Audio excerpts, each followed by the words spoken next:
Welcome, everyone, to the Knockout Central, the Ultimate Knockout Series pregame show. We have a short but packed show to set the stage for today's epic match. I'm Shazma Tassels, and I'll be your host for today. And joining me is our matchup analysis, Aquariaverse and Matt. Aquariaverse, how are you today? And are you ready to discuss today's match?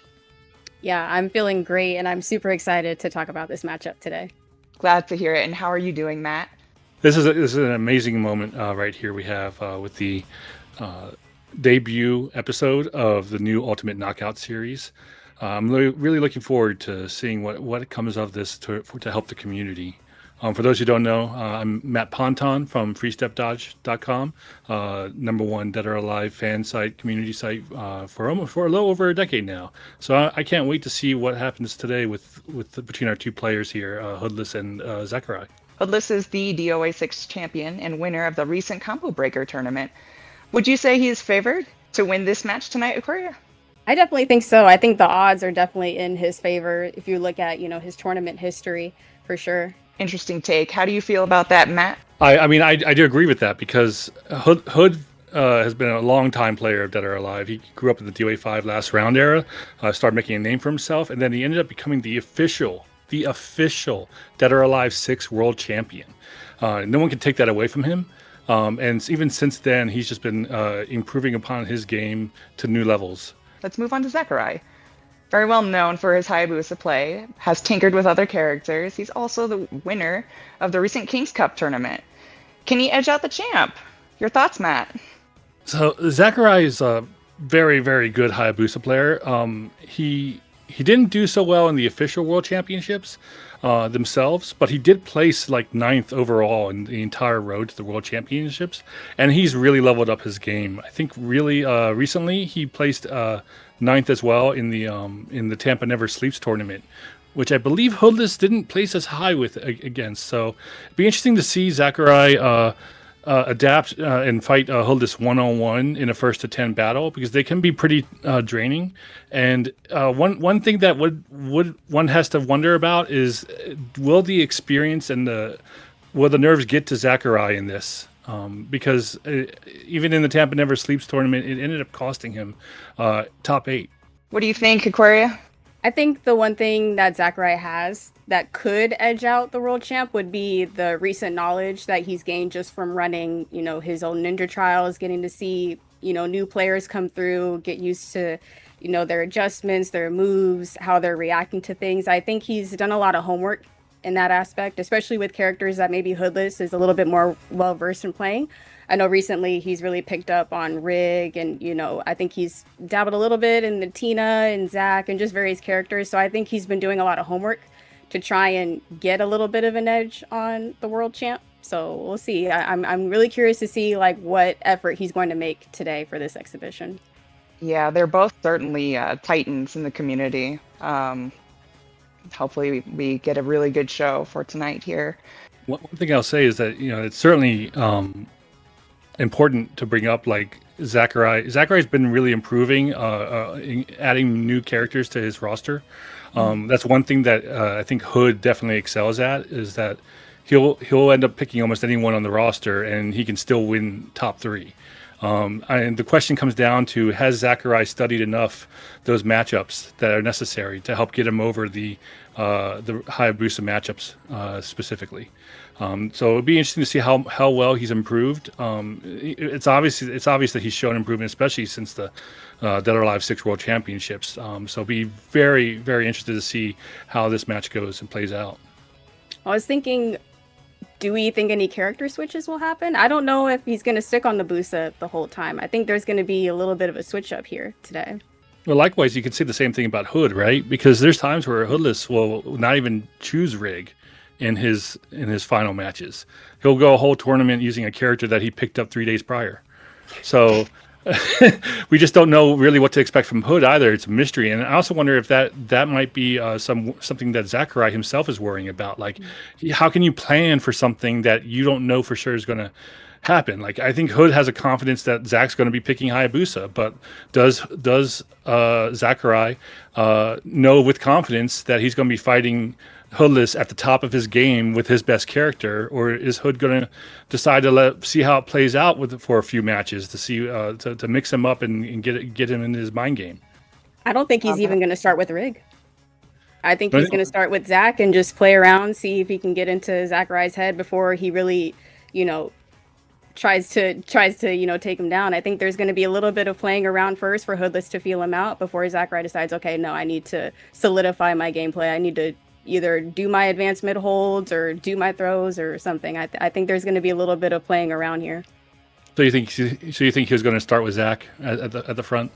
And just actually Zach, right? Not Zakkurye, Zach.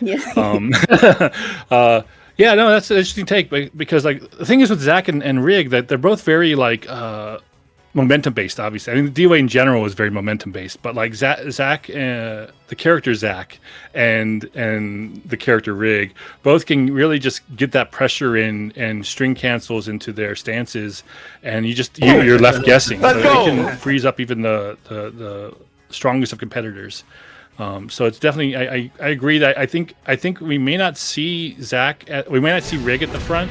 I don't know if it's Zach, but like there's a lot of characters in Hoodless's repertoire that he can pull in a moment's notice if he feels he needs to change the way that he's getting the momentum and how he feels Zakkurye is responding to things.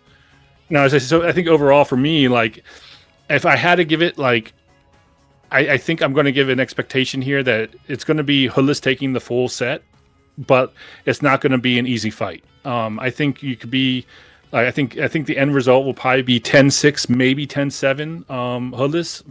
I think Zakkurye has really improved over the especially the recent months, and I look forward to seeing this slobberknocker really happen. Yeah, I think I predict probably the start of the match. I think Zach is actually going to take the lead. I think he works best when he gets that initial burst, that initial just like fighting spirit, the adrenaline kicking in, the decisions he's not overthinking.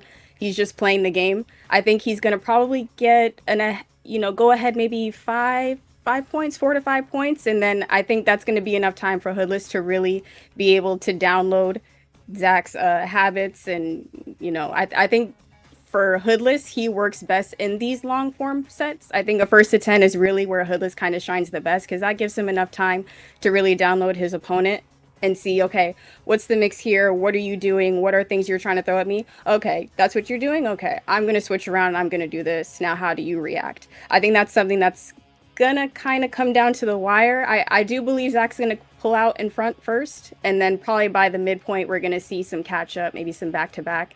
And I agree. I think the final score maybe 7-10, 8-10 in favor of Hood. I think so.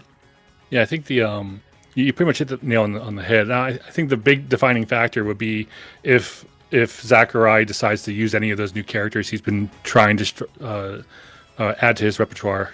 I think Kula especially. I saw him recently using Kula, and we all know how abusive Kula can be.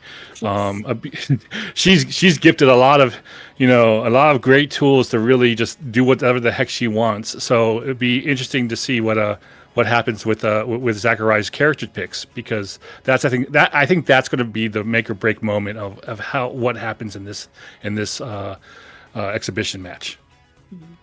I think we'll see 2 characters each. I think we're going to start with maybe either a Kula or even maybe a Tina with Zach, and then it'll probably end with Busa. And I think with Hoodless, we'll get either it's a toss up for me, either a Rydao or a Zach, and then probably end with Rig. Now, Rydao's an interesting choice too, because he's often looked at as a slow person. A slow character to choose from for the fights. So a lot of people are very unaware that he's actually quite fast for his size.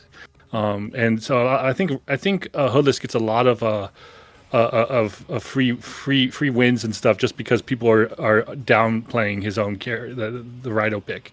I didn't even think about what would happen if he chose Rydao against it. I know it's a very risky strategy with the other roster that he has, but maybe Zach will have his number on him. Hoodless like to take risks. We've seen that happen a lot of times, for sure. It's like when you watch a Hoodless match, you hear him commentating his own match in the background, like going, "What's the mix? What's the mix? If you ever come on to either of these two players' streams at like midnight, it can lead to some crazy matches that you just see. So I'm really excited to see what this exhibition match will end up shaping out to be, and I also look forward to seeing a premiere episode for the Ultimate Knockout series, and I hope that we can get to see many more to come. Well, let's see how it all turns out. Thanks for the expert analysis, both of you. And it looks like UKS will be starting soon. We hope everyone enjoyed the show, and we'll catch you on the stream in a few moments. Bye, everyone. Enjoy the fight. Thanks, everyone. See you soon.